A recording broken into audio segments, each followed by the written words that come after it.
और मैंने बताया था आप लोगों को प्रथम दिवस से लगभग एक बार तो रोज ही मैं ये शब्द कहता हूँ कि हनुमत कथा का उद्देश्य राम मिलन, जीव का ब्रह्म से मिलन, उसकी कथा हनुमत कथा।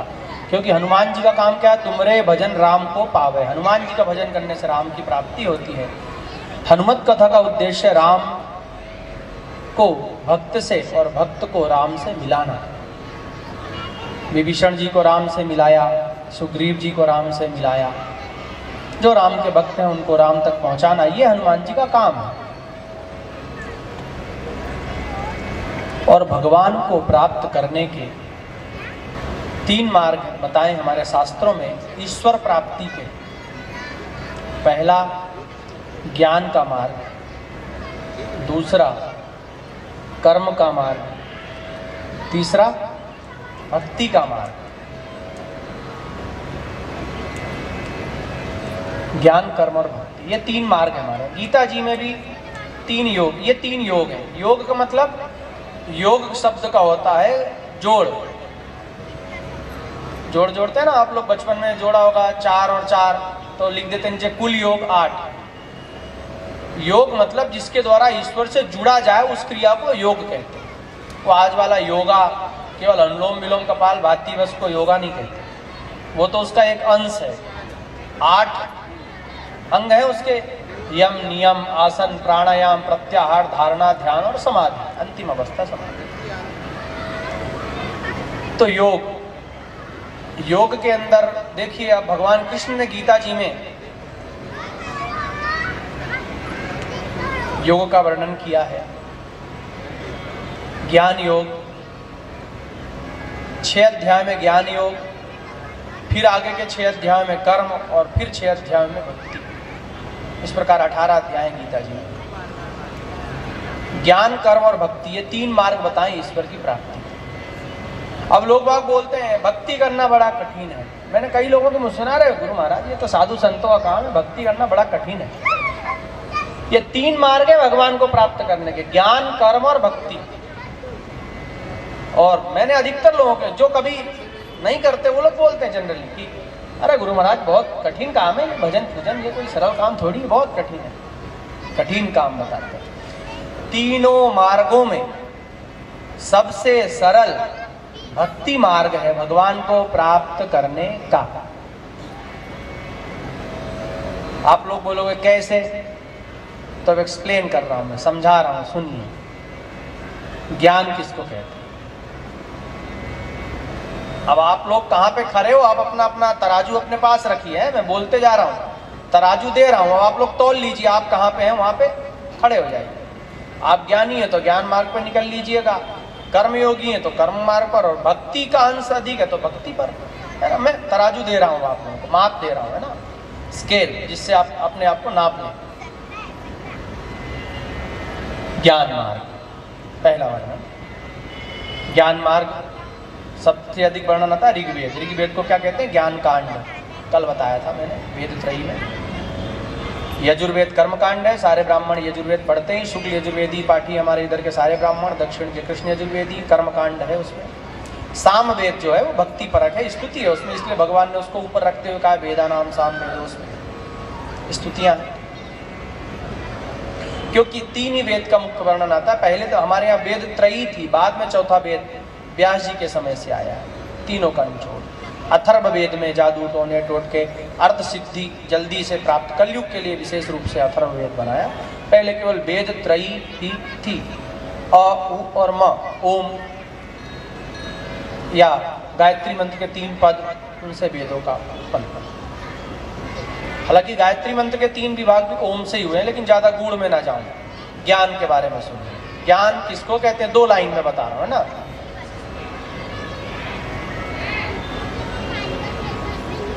तो ज्ञान को यदि जानना है तो अज्ञानता को जानना जरूरी है। अज्ञानता को जानना जरूरी है ना। हम अच्छा खाएं, उसके लिए हमें यह चीज जानना जरूरी है कि खराब क्या है, यह जानना आवश्यक है ना, नहीं तो हम खराब भी खाते जाएंगे। तो अज्ञानता क्या है? अज्ञानता कहते हैं माया को, मतलब जो वस्तु हमारी नहीं है उसे ही हम जब अपना समझते हैं तो उसको माया कहते हैं। ये शरीर हमारा नहीं है, लेकिन हम बोलते हैं ये मेरा है। और ये शरीर को हम बोलते हैं ये मैं हूँ, जबकि मैं आत्मा का नाम है। मैं शब्द आत्मा के लिए बना हुआ है, ठीक है, लेकिन हम बोलते हैं इस शरीर को ये मैं हूँ। मेरा नाम संजीव मिश्रा है, ये मेरा शरीर है, और ये मेरी मम्मी है, ये मेरे पापा हैं, ये मेरे भैया हैं। मैं और मोर तोड़ता है माया। ये व्याख्या गोस्वामी जी। मैं और मैं जो है, तो मैं से जितने जुड़े वो सब मेरे कहलाएंगे। मैं से कौन कौन जुड़ा है? आपने इस शरीर को मैं बोल दिया। शरीर से पत्नी जुड़ी है तो ये मेरी पत्नी, शरीर से माँ जुड़ा है तो मेरी माँ, शरीर से बच्चा जुड़ा है तो मेरा बच्चा, शरीर से प्रॉपर्टी जुड़ी है तो मेरी कार, शरीर से जो जो जुड़ा है, इस मैं से जो जुड़ा है वो मेरा। और फिर आता है तेरा, ये तू है, ये तेरी पत्नी, ये तेरे बच्चे, ये तेरा घर, ये तेरा शरीर, ये तेरे कपड़े, ये तेरा। ये संसार में दो ही चीजें, मैं और तू, मेरा और तेरा। ये जिन जिन चीजों में आते हैं उन सबको माया कहते हैं। मैं और मोर तोर तय माया, एक लाइन में सीधी सी बात, ठीक है। तो ये माया का नाम है अज्ञानता। अज्ञानता के कारण माया है। हमें ज्ञान नहीं है अपने आप का, इसलिए हम ज्ञान नहीं है ना कि हम कौन है। खोज किसकी करना पड़ती है? किसकी करना पड़ती है? क्या भगवान को खोजने जाना? मैंने बताया भगवान को खोजना नहीं पड़ता। खोज किसकी? अपनी। खोज अपनी, सेवा संसार की, और प्रेम प्रभु से। खोज अपनी, सेवा संसार की, प्रेम प्रभु से कीजिए, जिंदगी का सार है ये जानकर जी लीजिए। ये सीधा सा। तो खोज अपना, इसलिए संतों के लिए आता है, क्या आता है?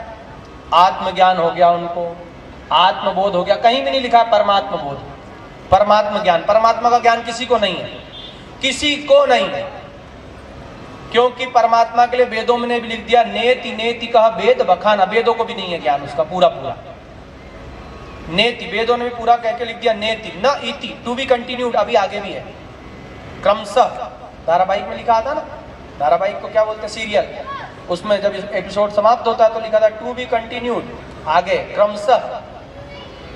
तो ऐसे अभी आगे भी है परमात्मा ना। हमारी इतनी बुद्धि थी हम इतना ही वर्णन कर सके, वेद ऐसा बोला। कोई नहीं गा सकता उनको, कोई भी पूरा नहीं जानता। और उसको वो जानते हैं, जही जानई दे सोई जाने जय दे जनाई। वही जान पाता है जिसको वो चाह ले कि मुझे जाने। एक सेकंड में जाना देते हैं कि देख मैं ये हूं, तुरंत। तो ज्ञान मार्ग पर चलना तलवार, दो धारी तलवार में चलने के बराबर है। कैसे? कि क्या आप लोग अपने शरीर को अपना नहीं समझते? कौन कौन है जो अपने शरीर को अपना नहीं समझता? बताओ भाई, है कोई? मैं तो समझता हूं कि मेरा ही शरीर है भाई, क्योंकि मुझे अभी इतना ज्ञान नहीं हो पाया है। मैं बोल देता हूं ये मेरी माँ है, ये मेरी बच्ची आती है तो मैं बोलता हूँ ये मेरी बच्ची, क्योंकि मुझे अभी ज्ञान नहीं हुआ उसका, इसलिए मैं माया में बंधा हुआ। तो कोई है यदि, तो ठीक है। ज्ञानी, जिसको आत्मा का ज्ञान हो गया। हालांकि आसक्ति का नाम माया है। माँ पर, पत्नी पर, बच्चों पर आसक्ति, वो होते हुए भी आप माया से दूर जा सकते हो, लेकिन उसके लिए उन सब पे आसक्ति बाद में छूटेगी। पहले शरीर से मोह खत्म होना चाहिए। शरीर से हमें बड़ा मोह होता है, थोड़े बीमार पड़ गए तो बहुत इलाज करते हैं, बहुत ये सब बहुत सारी चीजें होती है ना, मतलब बहुत मोह होता है। शरीर पर जब तक आसक्ति है तो शरीर की जितनी चीजें हैं, पत्नी थोड़ी बीमार होगी तुरंत चिंता होगी, भगवान के भजन से मन छूट जाएगा, माला करते होंगे तुरंत छोड़ के अस्पताल लेके भग जाएंगे, मतलब माया है। कोई कितना भी ज्ञानी बोले अपने आप को, लेकिन माया है, उसे ज्ञान नहीं हुआ है ना।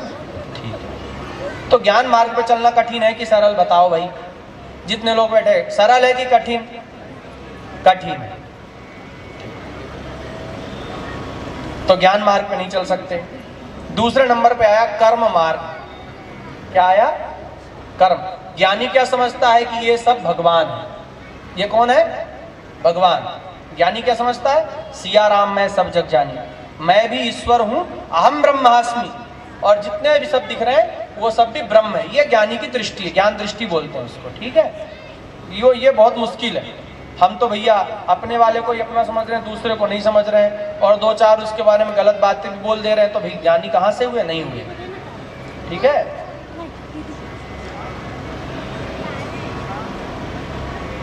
अरे हम तो जिनसे कोई लेना देना नहीं उनको भी गाली दे देते हैं। कई लोग हैं ऐसे। चाय की दुकान वाले मोदी जी के बारे में बोलते हैं कि मोदी जी ने ऐसा नहीं करा, या राहुल जी ने ऐसा नहीं किया। उसको चाय बनाने का पूरा ज्ञान नहीं है, तो उसको इसमें दिमाग लगाना चाहिए कि चाय की दुकान कैसे चले। लेकिन हमारे यहाँ देखना अधिकतर चर्चा होती, पान की गुमटी में चर्चा यही होगी, देश में क्या चल रहा है, मोदी जी को ऐसा करना चाहिए, राहुल जी को ऐसा करना चाहिए, इसको ऐसा। उनको खुद नहीं पता है हमें क्या करना चाहिए, लेकिन दूसरे के लिए चर्चा। हालांकि उनको उनसे कोई लेना देना नहीं है, तो हम तो उनकी चर्चा भी बुराइयां कर डालते हैं जिनसे हमारी वास्तविक दुश्मनी नहीं है। कोई दुश्मन की बुराई करे तो भी समझ में आता है, जिनसे दुश्मनी कोई लेना देना ही नहीं है, केवल टाइम पास में भी हमारा काम बुराई करना हो जाता है कई बार। तो हम ज्ञानी कैसे? हो ही नहीं सकते, संभव ही नहीं। पहली स्टेज पे भी नहीं है, पहली स्टेज पे भी नहीं, नर्सरी भी पास नहीं है उसकी। तो ज्ञानी। अब आता है कर्म मार्ग। देखिए एक बता दिया, आया समझ में कि नहीं आया? थोड़ा बहुत, थोड़ा ही आ जाए तो बहुत, ज्यादा समझना भी नहीं है ना, थोड़ा ही समझना। कर्म मार्ग, घर जाके कोई माथा मत पचाना, इसमें ज्ञान कर्म में है, अंतिम वाली में पचाना बत्ती में। कर्म मार्ग दूसरा है कर्म मार्ग। अब कर्म मार्ग भैया कैसे? देखो कर्म मार्ग बताता हूं कितना कठिन है। अपने परिवार का, पत्नी का, बच्चों का, समाज का और अपना खुद का परिपालन करते हुए, उनके लिए कर्तव्य निर्वाह करते हुए, ये पुरुष लिंग के लिए हो गया है, स्त्री लिंग के लिए भी है कि अपने पति की सेवा, बच्चों की सेवा या घर बार संभालते हुए। अब ये जो जिस रोल में है अपने रोल को आप लोग समझ लेना है ना, जिसको भगवान ने जो रोल दिया है प्ले करने के लिए, जो कर्म दिया है संसार में अदा करने के लिए, वो उस कर्म को करते हुए ये न समझे कि मैं इसका करता हूं। ऐसा कौन है? कोई नहीं है। औरतें बोलती मैंने खाना बनाया, मैंने रोटी बनाई, मैंने चावल लगाया, मैंने बच्चों का ध्यान रखा, आपकी भी सेवा की। पति देव बोलते हैं मैं दिन भर कमाता रहता हूँ और तुम्हारी समय पे भोजन नहीं बनता, ऐसा है वैसा है, इतनी टेंशन है, तुमको क्या पता 4 जगह कर्जे देना है, ये करना है वो करना है, मैंने कार ली उसकी किस्त भरना है, मैंने घर लिया, मैंने लिया है ना, मैं तो पहले आया है ना, मैं नहीं आएगा तब तक कुछ होएगा ही नहीं। मैंने लिया तो मुझे ये करना है वो करना। मैंने किसी भी कर्म को व्यक्ति नहीं कहता कि ईश्वर ने किया, किसी ने नहीं, बोलता ही नहीं, वही बोलता मैंने किया। कोई भी छोटा आदमी बोलेगा तो मैंने गड्ढा खोदा है, जो गड्ढा खोदने वाला भी यही बोलेगा मैंने खोदा है, थोड़ी बोलेगा भगवान ने आके खोदा है, भगवान को मजदूरी दे दो, नहीं, वो बोलेगा मैंने ही खोदा भैया, मैंने ही किया ये। नेताजी बोलेंगे देखो जब से मैं इस तरफ को जीता हूं, मैंने सड़क बनवा दी, लाइट लगवा दी, ये करवा दी। कोई नहीं बोलता ईश्वर की कृपा से हुआ है। तो क्या हमें कर्म का ज्ञान है? क्या हम सही कर्म कर सकते हैं? नहीं। और चलो मान लिया कि आपने अपने आप को कर्ता भी मान लिया, चलो इसकी छूट दे दी, छूट दे दी कि आप खुद ही बोलते रहो जीवन भर कि मैंने किया मैंने किया मैंने किया मैंने किया। चलो नाम बढ़ाने के लिए बोलते रहो, सबको नाम प्रिय, आज नाम पे बड़ी चर्चा हुई थी पहले।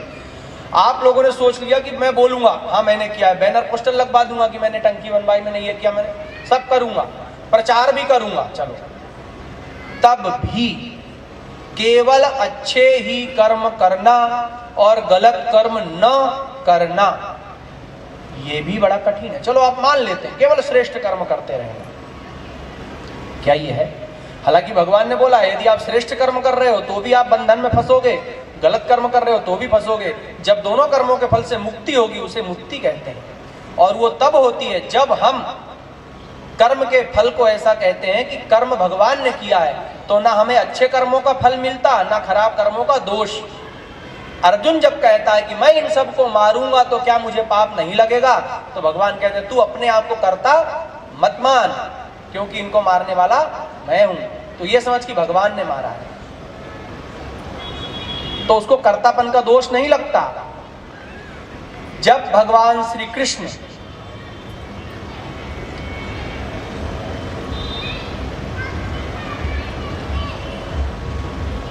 वृंदावन में थे, बाढ़ आई हुई थी नदी में, यमुना जी में, और उस पार महर्षि अगस्त्य आए हुए थे।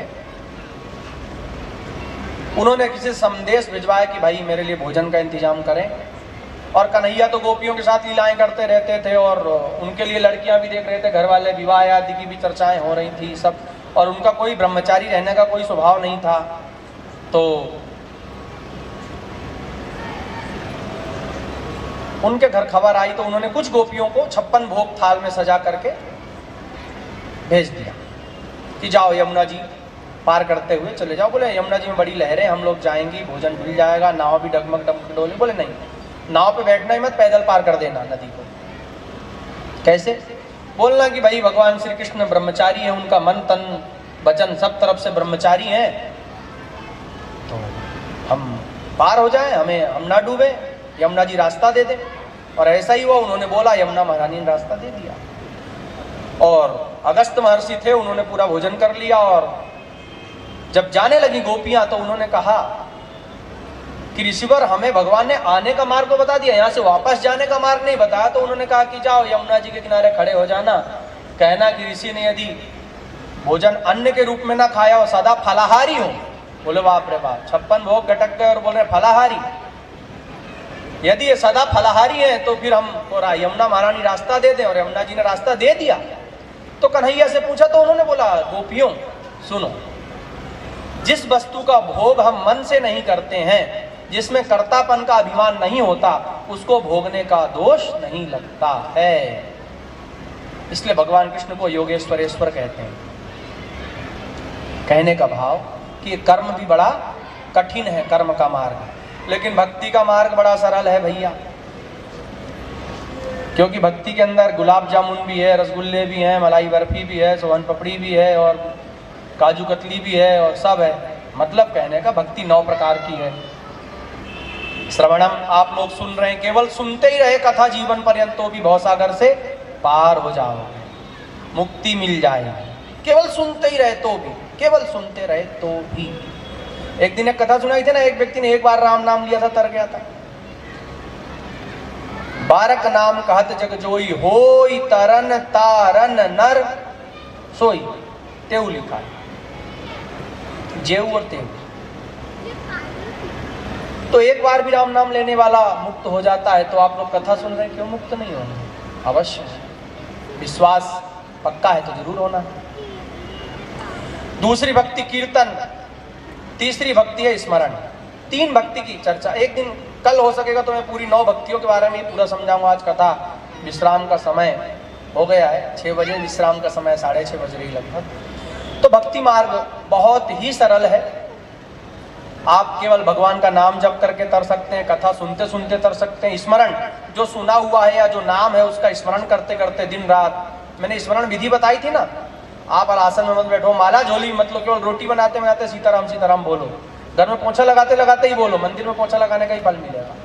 बच्चों को खाना खिलाओ तो सोचो कि ठाकुर जी को खिला रही हैं, उनको ही खिलाने का फल मिलना।